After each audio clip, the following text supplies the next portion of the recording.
Chris Hedges is a former New York Times reporter, Pulitzer Prize-winning journalist, columnist for Truthdig, author of 12 books, and was a plaintiff in the historic lawsuit Hedges versus Obama, a court challenge to the indefinite detention provisions of the National Defense Authorization Act. Bottom line, he is a voice or a moral voice for many and many of the causes that we champion today, and I hope that you enjoy his talk. Thank you. On the train ride up here, I got an email from the lawyers who are handling our suit against Section 1021 of the National Defense Authorization Act. As many of you know, we won in the Southern District Court of New York. The Obama administration immediately appealed Judge Catherine Forrest's ruling. Indeed, went to her chambers the day of the ruling and demanded that Section 1021, which authorizes the government to imprison U.S. citizens who substantially support, that's not a legal term, Al-Qaeda, the Taliban, or something called associated forces, again another nebulous term, in military facilities, strip them of due process and hold them there in the language of that section until the end of hostilities, which in an age of permanent war is probably a lifetime. So after the government requested Forrest that she put the law back into effect until the appeal can be heard, and she refused, they went to the Second Circuit or the Appellate Court in New York and asked the panel of judges there to do it, which unfortunately they did. We lost that case. Judge Forrest's ruling was overturned. It was overturned not because they ruled on the merits of the law, but because they ruled that I and the other plaintiffs didn't have standing. We didn't have a right to bring the case. And the way they did that was very sleazy. They waited until I was also a plaintiff in Clapper versus Amnesty International on the FISA Amendment Act on the warrantless wiretapping. And before the Supreme Court, the government argued that we had no standing as plaintiffs because our charge that we were being monitored by the government was pure speculation. Those are their terms, which we now know to be a lie. And the court bought it. So when the Supreme Court issued their ruling, then the Second Circuit said, look, well, Hedges doesn't have standing in Clapper versus Amnesty International, therefore he doesn't have standing in Hedges versus Obama. So what's interesting is that when we filed our cert, or our petition to the Supreme Court, the government decided to respond to the petition. And they would not respond unless they felt that they were in some danger of actually having the court take the case. And that is what I haven't read yet. I downloaded it in the hallway. But I will read the government's response, then we can respond, and then the court will make a decision. If the Supreme Court does not take the case, then of course, unfortunately, it's law. A small, secret surveillance committee of goons and thugs, hiding behind the mask of patriotism, was established in 1908 in Washington, D.C. J. Edgar Hoover led the group from 1924 until 1972, and during his reign, it became known as the Federal Bureau of Investigation. FBI agents, to counter what they claimed were threats of domestic communism, spied upon and infiltrated labor unions, political parties, radical groups, especially those led by African Americans, anti-war groups, and the civil rights movement, in order to discredit anyone, including politicians such as Henry Wallace, who questioned the power of the state and big business. Agents burglarized homes and offices, illegally opened mail, and planted unlawful wiretaps. The FBI created blacklists, it destroyed careers, and sometimes lives. And Ellen Schrecker's two books, No Ivory Tower and I forget the name of the other one, are the two great histories of this. It demanded loyalty oaths, and by the time it was done, our progressive and radical movements, which had given us the middle class and opened up our political system, were broken. While the FBI was targeting internal dissidents, our foreign intelligence operatives were overthrowing regimes, bankrolling some of the most vicious dictators on the planet, and carrying out assassinations in numerous countries such as Cuba and the Philippines and later Iran, Guatemala, Vietnam, Chile, Iraq, and Afghanistan. Throughout American history, intelligence services have primarily advanced and protected the profits of corporations and solidified state repression and furthered imperialist expansion. The psychosis of permanent war, the ceaseless search for internal and external enemies, the manufacturing of fear, has long been the excuse to curtail basic liberties and crush popular movements. These forces need to create a climate of constant conflict, of endless war, to keep us cowed and submissive. Inter arma silent leges, as Cicero said, or during war, the laws are silent. In the Civil War, during which the North and the South suspended the writ of habeas corpus, and up to 750,000 soldiers died in the slaughter, Union intelligence worked alongside Northern war profiteers who sold cardboard shoes to the Army as the spy services went about the business of ruthlessly hunting down deserters. The First World War, which gave us the Espionage Act and the Sedition Act, and saw President Wilson throw populists and socialists, including the socialist leader Eugene V. Debs, into prison, as well as shut down publications and outlaw radical unions such as the Wobblies, produced $28.5 billion in net profits for businesses and created 22,000 new millionaires. Wall Street banks, which lent $2.5 billion to nations allied with the United States, made sure Wilson sent U.S. forces into the senseless trench warfare once the Russians pulled out of the war and the Germans were able to mass an extra 51 divisions on the Western Front, threatening the British and French, which meant if they were defeated, of course, the banks on Wall Street would never be repaid. World War II, which consumed more than 50 million lives and saw 110,000 Japanese Americans hauled away to internment camps, and atomic bombs dropped on defenseless civilians, doubled wartime corporate profits from the First World War. With so much money to be made from war, why disarm? And the rise of the Iron Curtain and nuclear weapons provided the justification by big business to sustain a massive arms industry, for a huge expansion of our surveillance capabilities, and for more draconian assaults against populace, workers, and radicals. The production of weapons became about profits, not logic or defense. We would go on to produce more than 70,000 nuclear warheads at a cost of $55 trillion, enough nuclear weapons to obliterate every Soviet city several times over. And in the early days of the Cold War, with Hoover and Joe McCarthy and his henchmen blacklisting anyone with a conscience in government, the arts, journalism, labor unions, or education, President Harry S. Truman created the National Security Agency, or NSA. Throughout this evolution, Americans were steadily shorn of their most basic constitutional rights and their traditions of limited government.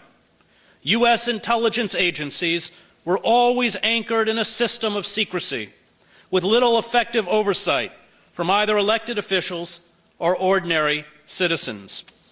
Meanwhile, totalitarian states, such as East Germany, offered a sterling example of what our corporate masters could achieve, with pervasive, unchecked surveillance that turned citizens into informers and persecuted people for what they said in the privacy of their own homes.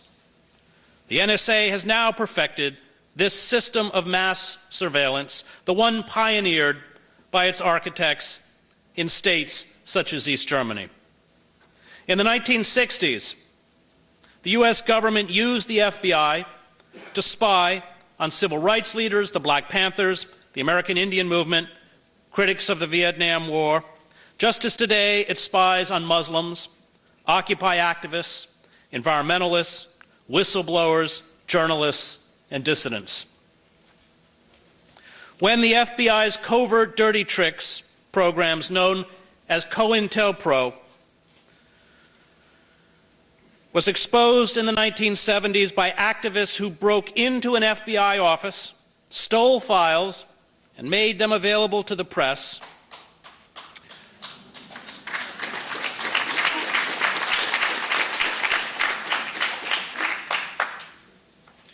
we saw the rise of the Church Commission and the establishment of laws that were designed to thwart the ability of our intelligence agencies to misuse power.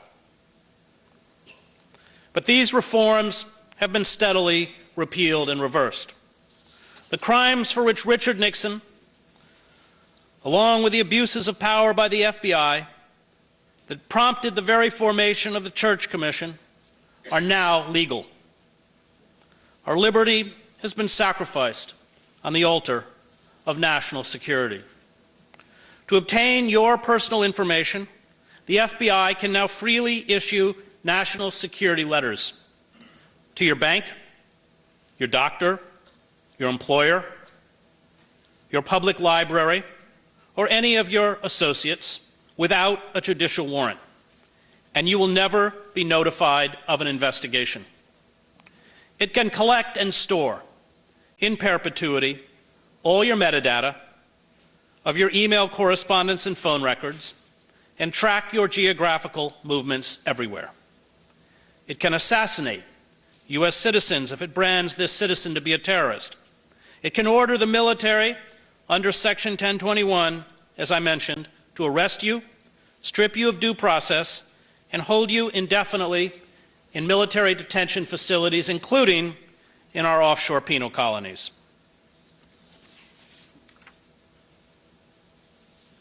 The state now hunts down and throws into prison any who attempt to expose the illegality of what it is doing, as with Chelsea Manning, or as with the forced exile of Edward Snowden.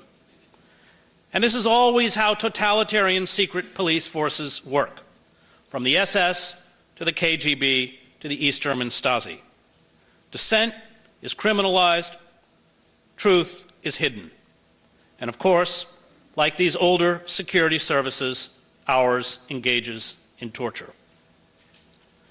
The fall of the Soviet Union left America without a competing superpower.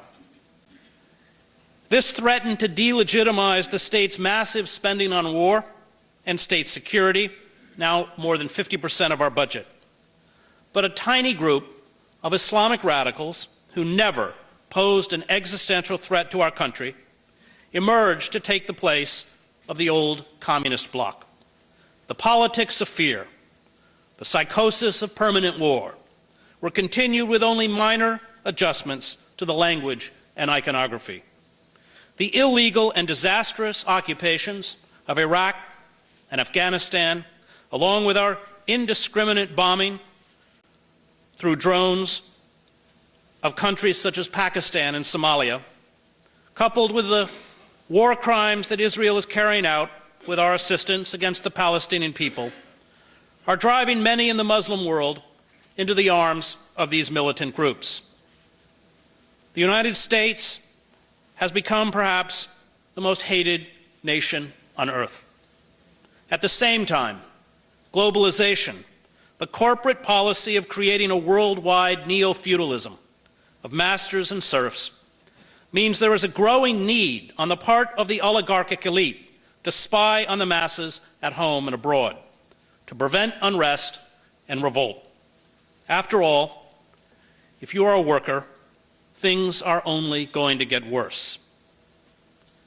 These intelligence services exist not only to protect the corporate state, but to spy on corporate competitors of American companies, including the Brazilian oil giant Petrobras, as well as competing corporations in Germany and France. This system of mass surveillance voraciously steals information from the leaders of countries, including our allies, such as German Chancellor Angela Merkel, whose personal cell phone the NSA tapped. The NSA spied on UN Secretary General Ban Ki-moon. It spied on Pope Francis and the conclave of Catholic cardinals that elected him last year. It carried out a major eavesdropping effort focused on the United Nations Climate Change Conference in Bali in 2007, and NSA officials, meanwhile, bugged their ex-lovers, their wives, and their girlfriends. And all this data is stored in perpetuity in government computers. The legal system, like our legislative system, has collapsed. It has made lawful everything from indefinite detention to torture to wholesale surveillance. Where are our judges? Where are our deans of our law schools? Where are our law professors? Where are the some 1 million lawyers? Why do they refuse to defend the Constitution? They have rather become valued partners, along with a bankrupt press, in the campaign to eradicate our most basic civil liberties. And let us not forget that the assault on our civil liberties has been far more egregious under Barack Obama than under George W. Bush.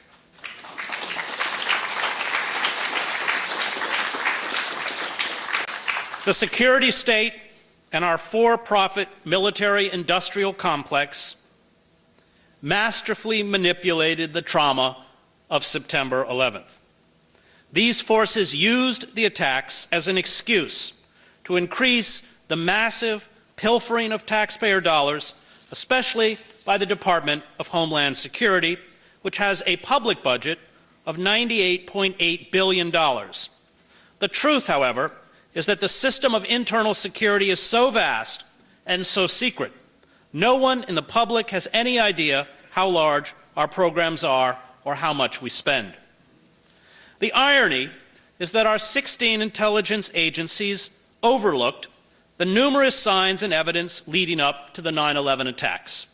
They failed, just as they did when they were unable to anticipate the fall of the Shah of Iran or the collapse of the Soviet Union, or when they told us that Saddam Hussein had weapons of mass destruction.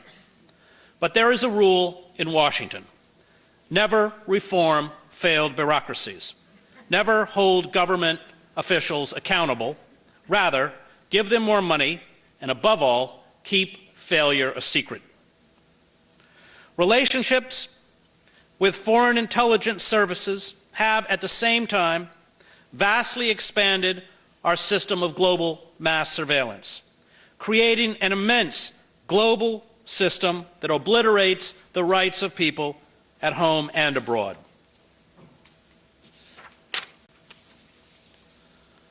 Now, I'm aware that the President has recently promised new reforms. But I ask you, how many times does Barack Obama have to lie to you before you get it? Look at his review group on intelligence and communications technologies, set up ostensibly to make recommendations for reform. The very same intelligence chiefs that have carried out these abuses led and directed the group. Or look at the request by the German Chancellor that we stop spying on her and her citizens. The US government rebuffed her request. It sent a message to her that we should all heed. And this message is, it will continue to do whatever it wants. The corporate state has no intention of giving up the most effective and pervasive system of mass surveillance in human history. And all vaunted reform will be empty and cosmetic. The NSA and other intelligence agencies have become our nation's voyeurs and peeping toms. They read our electronic bank and medical records. They know what our kids post on Facebook or Instagram. They have all of our emails and text messages. They track our movements through the GPS on our cell phones, and they are not alone. Corporations also track our online searches, what we buy, and then analyze and store that data to use it for commercial purposes. We cannot trust those who hold this power and profit from it to reform themselves. History has too many examples of such naive trust being breached. Only an independent judiciary can constrain those in power, and that is why Congress and our courts have been emasculated. That is why our judiciary has rewritten laws, from the NDAA to the FISA Amendment Act, to strip us of legal protection. The very courts and legal system designed to protect us have been turned against us. The irony is that Barack Obama would not even be president if it were not for the courage of persecuted dissidents such as Martin Luther King or Malcolm X, spied upon by their own government. But Obama understands where power lies. It does not lie with a citizen. It lies with Wall Street and our corporate boardrooms, which have carried out a slow-motion coup d'etat. And the system of mass surveillance is designed to keep these elites in these boardrooms powerful and the rest of us powerless. As a presidential candidate in 2008, Obama promised to, quote, reject the use of national security letters to spy on citizens who are not suspected of a crime. He promised to close our detention center in Guantanamo Bay. He said he would revisit the Patriot Act. He assured us he would overturn unconstitutional executive decisions issued by the Bush administration. He promised to shut down our black sites. He promised to end extraordinary rendition. He promised transparency and reform. We got none of this. What we got were more untruths, such as last summer, when the President told us that the NSA cannot target your emails. That's a quote. And that all our surveillance systems were subject to the full control of Congress. In fact, Obama, along with our Congress and our highest courts, have together eradicated the Fourth Amendment, which once protected us from government intrusion into our persons, homes, papers, and effects. Everything he and other government officials promised to do or told us about domestic internal surveillance has turned out, we now know, to be a lie. Totalitarian systems, and we live under a species of corporate totalitarianism, operate under a perverted logic. Secret police in these systems gather information not to solve crimes, as Hannah Arendt pointed out, but to be on hand when the government decides to arrest a certain category of the population. It needs all our emails, phone conversations, web searches, and geographical movements for evidence, should it decide one day to seize us. And there are no exemptions for members of Congress, as Senator Bernie Sanders and Senator Dianne Feinstein have just found out. If you think you are innocent or that you have nothing to hide, you do not understand what is happening. Justice, like truth in these systems, is not relevant. Ask Chelsea Manning, Julian Assange, or Edward Snowden, along with whistleblowers like Thomas Drake, where justice and truth got them. And one of the main tasks of any security service is blackmail, a tactic the FBI used to get Martin Luther King to try and commit suicide. If you have any dirt, the state wants to know about it, and they will use it against you if you refuse to be obedient. Now, the effects of declining and stagnant incomes for working men and women, the massive debt peonage that keeps people, especially students, trapped, the slashing of government assistance programs, the chronic long-term unemployment and underemployment the effects of climate change will eventually trigger volatile unrest. The state is ready. Totalitarianism no longer comes in the form of communism or fascism. It comes now from corporations.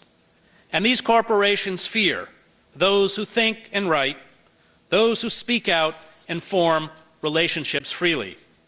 Individual freedom impedes their power and their profits. Our democracy, as Snowden, I think, has revealed, has become a fiction.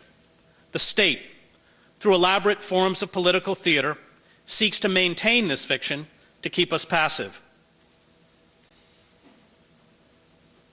And if we wake up, the state will not shy away from draconian measures. The goal is complete subjugation, the iron rule of our corporations and our power elite, at least until the fossil fuel industry makes the whole planet uninhabitable. What will it take to resist?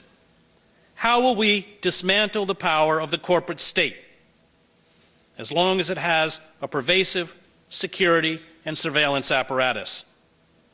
Our only hope will come through rebellion, through building mass movements that threaten established centers of power. This rebellion will require from us not only physical courage, but finally moral courage. I spent 20 years as a war correspondent. I have seen physical courage. But this kind of courage is not the same as moral courage. Very few of even the bravest warriors have moral courage. For moral courage means to defy the crowd, to stand up as a solitary individual, to shun the intoxicating embrace of comradeship, and to be disobedient to authority, even at the risk of your life, for a higher principle. And with moral courage comes persecution. The American Army pilot, Hugh Thompson, had moral courage. He landed his helicopter between a platoon of U.S. soldiers and 10 terrified Vietnamese civilians during the My Lai massacre. He ordered his gunner to fire his M60 machine gun on the advancing U.S. soldiers if they began to shoot the villagers. And for this act of moral courage, Thompson, like Snowden, was hounded and reviled. Moral courage always looks like this. It is always defined by the state as treason. The Army attempted to cover up the massacre and court-martial Thompson. It is the courage to act and speak the truth. Thompson had it, Daniel Ellsberg had it, Malcolm X had it, Martin Luther King had it. What those in authority once said about them, they say today about Snowden. My country, right or wrong, is the immoral equivalent of my mother, drunk or sober, G.K. Chesterton reminded us. So let me end today by speaking to you about those drunk with the power to sweep up all your email correspondence, your tweets, your web searches, your phone records, your file transfers, your live chats, your financial data, your medical data, your criminal and civil court records, and your movements. Those who are awash in billions upon billions of taxpayer dollars, those who have banks of sophisticated computer systems, along with biosensors, scanners, face recognition technologies, and miniature drones, those who have obliterated your anonymity, your privacy, and yes, your liberty. There is no free press without the ability of reporters to protect the confidentiality of those who have the moral courage to make public the abuse of power. Those few individuals inside government who have dared to speak out against the system of mass surveillance have been charged as spies under the Espionage Act or hounded into exile. An omnipresent surveillance state, and I covered the East German Stasi state as a reporter, creates a climate of paranoia and fear. It makes democratic dissent impossible. Any state that has the ability to inflict full spectrum dominance on its citizens is not a free state. It does not matter if it does not use this capacity today. It will use it, history has shown, should it feel threatened or seek greater control. The relationship between those who are constantly watched and tracked and those who watch and track them is the relationship between masters and slaves. And those who wield this unchecked power become delusional.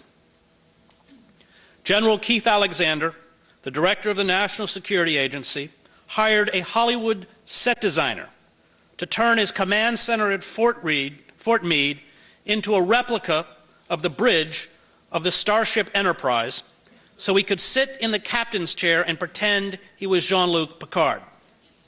James Clapper, the director of national intelligence, had the audacity to lie under oath to Congress. This spectacle was a rare glimpse into the absurdist theater that now characterizes American political life. A Congressional Oversight Committee holds public hearings. It is lied to. It knows it is being lied to.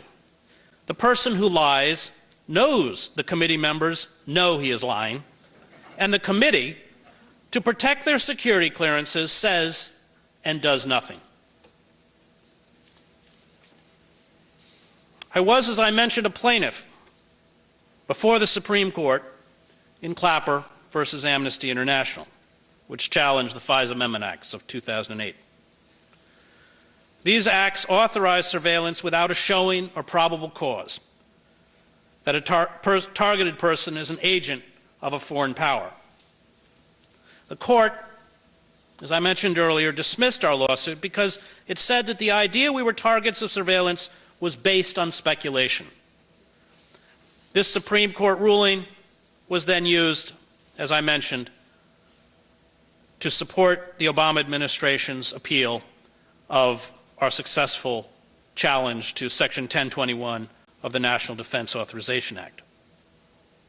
Now, the government, in both of these cases, never attempted to defend the surveillance and detention programs as constitutional. What they did, rather, was to say that I and the other plaintiffs had no right to bring the case to court, and these courts agreed. The Fourth Amendment, which limits the state's ability to search and seize to a specific place, time, and event approved by a magistrate, is impossible to square against the arbitrary search and seizure of all our personal communications. And even former Vice President Al Gore has said correctly that Snowden disclosed evidence of crimes against the United States Constitution. We who have been fighting against mass surveillance for years have made no headway by appealing to the traditional centers of power. It was only after Snowden stole and leaked documents that disclosed crimes committed by the state that any genuine public debate began. Elected officials, for the first time, suddenly promised reform. The President, who had previously dismissed our questions about the extent of state surveillance by insisting there was strict congressional and judicial oversight, appointed a panel to review intelligence. He has now promised to end bulk storage of our data, although, like past promises, this one, if you read the fine print, is largely symbolic. 3 judges have, since the Snowden revelations, ruled on mass surveillance, with 2 saying the NSA spying was unconstitutional and a 3rd supporting it. None of this would have happened, none of it, without Snowden. Now, Snowden had access to the full roster of everyone working at the NSA. He could have made public the entire intelligence community and undercover assets worldwide. He could have exposed the locations of every clandestine station and their missions. He could have shut down the surveillance system, as he said, in an afternoon. But this was never his intention. He wanted only to halt the wholesale surveillance, which until he documented it, was being carried out without our consent or knowledge. The government officials, along with the courtiers and the press, castigate Snowden. They insist that congressional and judicial oversight, the right to privacy, the rule of law, the freedom of the press, the right to express dissent remains inviolate.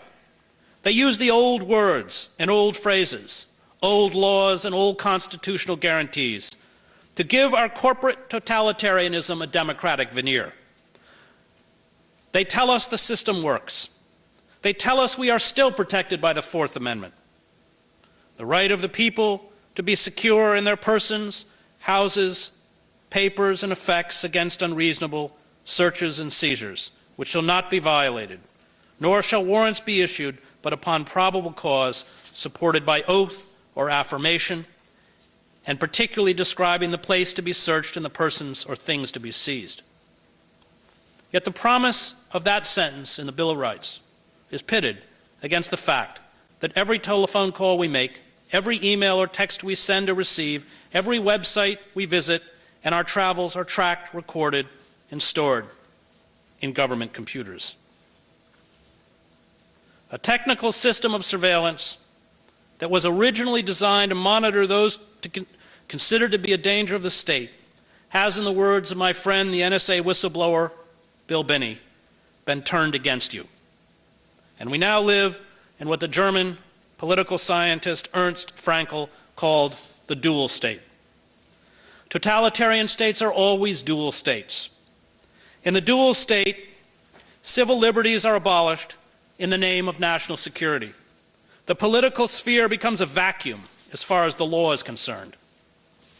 There is no legal check on power.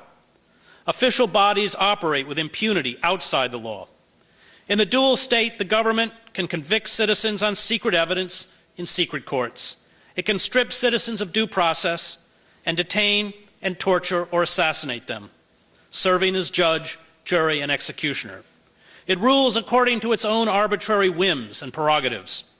The outward forms of democracy, of democratic participation, voting, competing political parties, judicial oversight, and legislation remain, but are hollow political stagecraft. And Fraenkel called those who wield this unchecked power over the citizenry the prerogative state.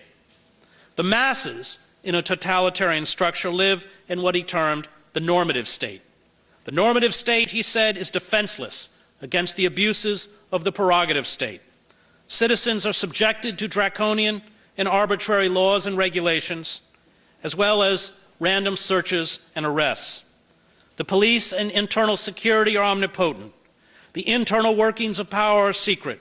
Free expression and opposition political activity of any genuine kind are pushed to the fringes of society or shut down. And all those who challenge the abuses of power by the prerogative state, like Snowden, who expose the crimes carried out by government, are turned into criminals. Totalitarian states always invert the moral order. It is the wicked that rule, and it is the just that are damned. Now, Snowden, we are told, could have reformed from the inside. He could have gone to his superiors, or Congress, or the courts. But Snowden has numerous examples, including the persecution of Thomas Drake, who originally tried to go through proper channels, to remind him that working within the system is fatal. He had watched his senior officials, including Obama, lied to the public about internal surveillance. He knew that the president was dishonest when, for example, he assured Americans that the Foreign Intelligence Surveillance Court, which meets in secret and hears only from the government, is transparent.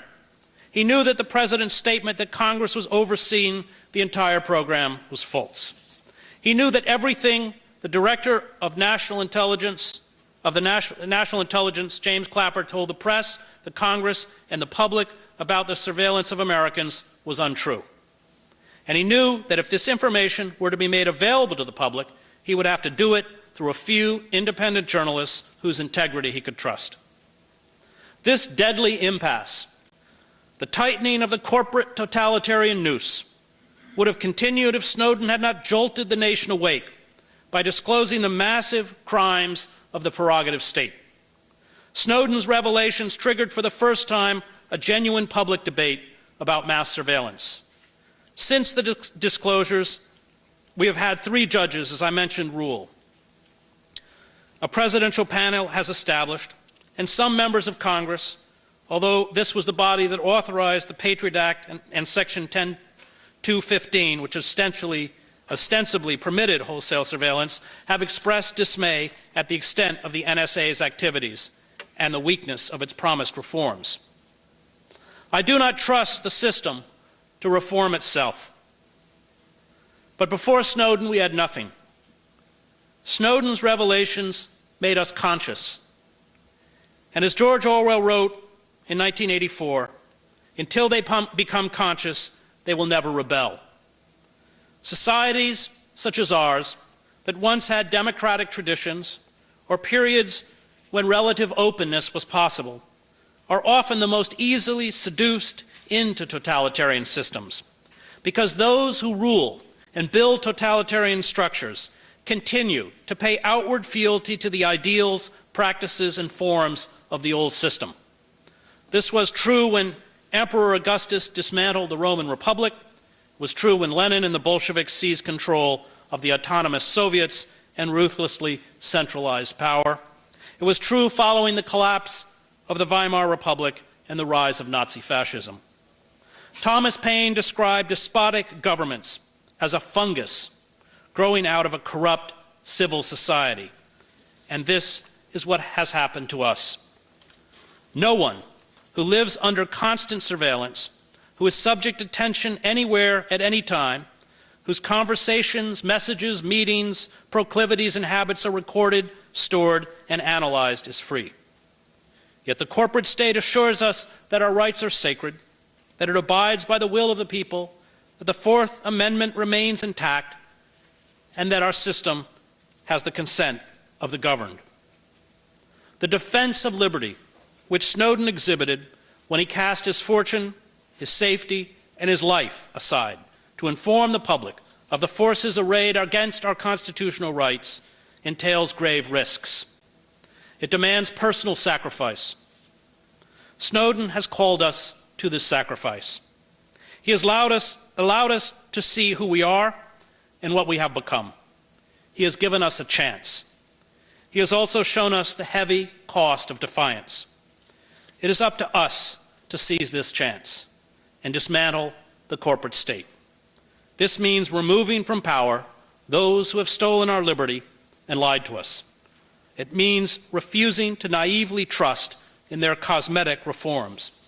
For reforms will never come for those who are complicit in crime. Reform will come and only come through the building of mass movements and alternative centers of power that can overthrow, let me repeat that word for Homeland Security, overthrow the corporate state.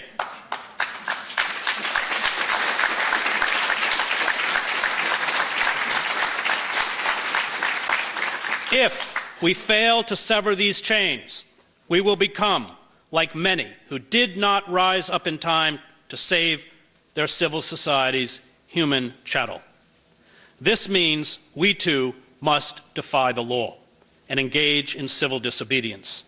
There is no other way for the truth to be told, and there is no other way for justice to be recovered. Do not be fooled by those in power. They will not save us. We can only save ourselves. We are the people we have been waiting for. We must find, like Snowden, the moral and physical courage to tear down the structures that enslave us. Appealing or trusting to these structures is a waste of time. And all those who insist that we be patient, that we trust the system to reform itself, offer an argument that is as cogent as the one made by the March Hare during the Mad Tea Party in Alice in Wonderland. "Have some wine," the March Hare said in an encouraging tone. Alice looked all round the table, but there was nothing on it but tea. "I don't see any wine," she remarked. "There isn't any," said the March Hare. Thank you.